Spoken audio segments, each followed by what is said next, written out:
to our next guest, one of our favorites. His name is Congressman Pete Hoekstra, also known as Ambassador Pete Hoekstra. He has served his country with great distinction in a variety of capacities, notably as a member of Congress, of course, as chairman of the House Intelligence Committee, and also as our country's representative to the Netherlands under the Trump administration. He is these days the chairman of the Center for Security Policy's Board of Advisors, which I'm delighted about, and always, as I said, very welcome here. Thank you very much, Mr. Ambassador, for joining us. Welcome Great to be back. with you, Frank. Thank you. I want to start by asking you about an experience that you had not so long ago when you were in The Hague, trying to persuade, well, your host government most immediately, but also to support broader efforts being made by President Trump at the time to get the Europeans to take seriously their national security commitments and their obligations as members of NATO to make certain defense expenditures. Very hard sledding in the day, wasn't it? And how would you say it seems to contrast, particularly with the attitude at the moment after the Europeans, I guess, have been, as they say, mugged by reality? Well, Frank, Donald Trump and the Trump administration wanted to highlight to the Europeans the threat from Russia. There were two major things that they were focused on. They were focused on strengthening NATO by requesting every country to meet their commitment that they made in 2014 to spend 2% of their GDP on national security, on defense spending. The Dutch were, depending on who counted on what day, they were around 1.3%. About 33% below the target that we wanted them to be at and where they had committed to go. And you get there and they say, well, Pete, we've got a coalition government. We've got four different parties in the coalition. We can't open up the agreement. We'll get to more defense spending sometime in the future. They had an election a year ago. They put together a new coalition government. They said, well, we're going to attempt to get to the median of NATO government spending, which is about 1.5%. So now you go back and you see what's happening, and I track what's happening. They're saying, well, we're even with what's going on in Russia, we have this coalition government again. We have an agreement. We've committed to get to 1.5%. We can't reopen the agreement, so we're not moving to 2%. So the Dutch actually are not moving at all as a result of the events in Ukraine. The other big program or project of emphasis was Nord Stream 2. Everybody talks about this as being a German project, but the Dutch were very involved in this project. They helped finance it. The Dutch are great on the water. They're also great under the water. Their technology helped construct the pipeline. And, the president talked about putting sanctions on the companies and the banks that were financing this or working on the construction.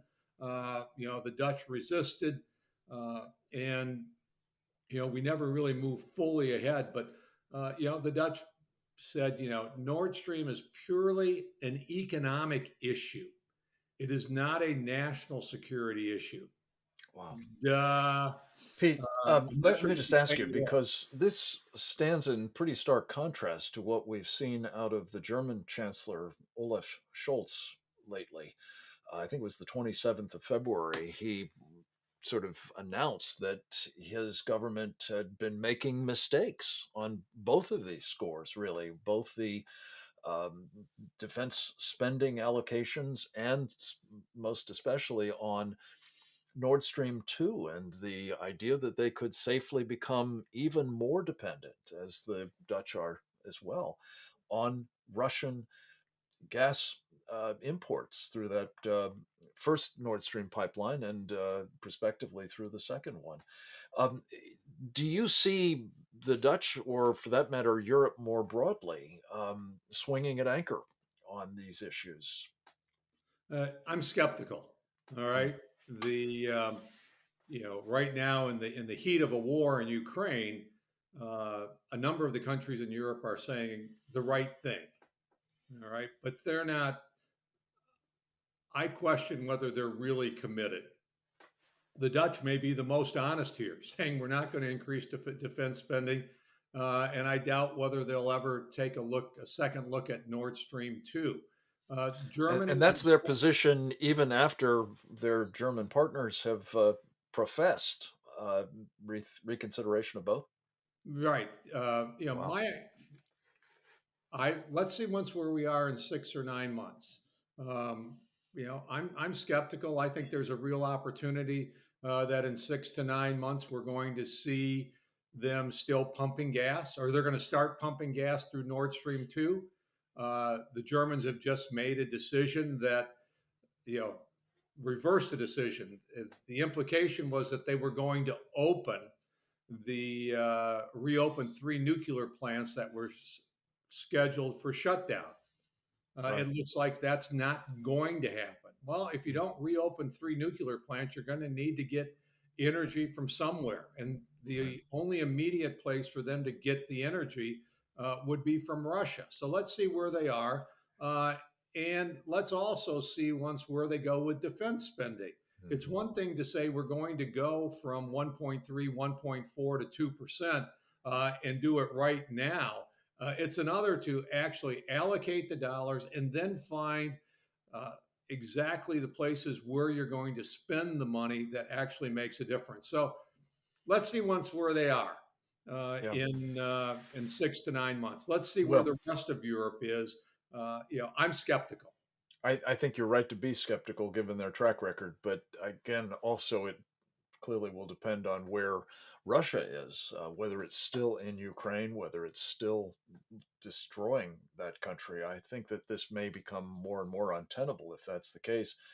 On the other hand, if the Russians do find some way to, extricate themselves from Ukraine without breaking all of it, it may be that your skepticism will be proven to be absolutely well placed, and these Europeans will be backing away. But What we need to do to I, help on the energy front is a topic for another day, but I think that's a very important issue for us either way, frankly. Pete, we have to take a short break. We're going to come right back with more with Congressman Hoekstra talking about the weaponization of our national security agencies against us and more right after this.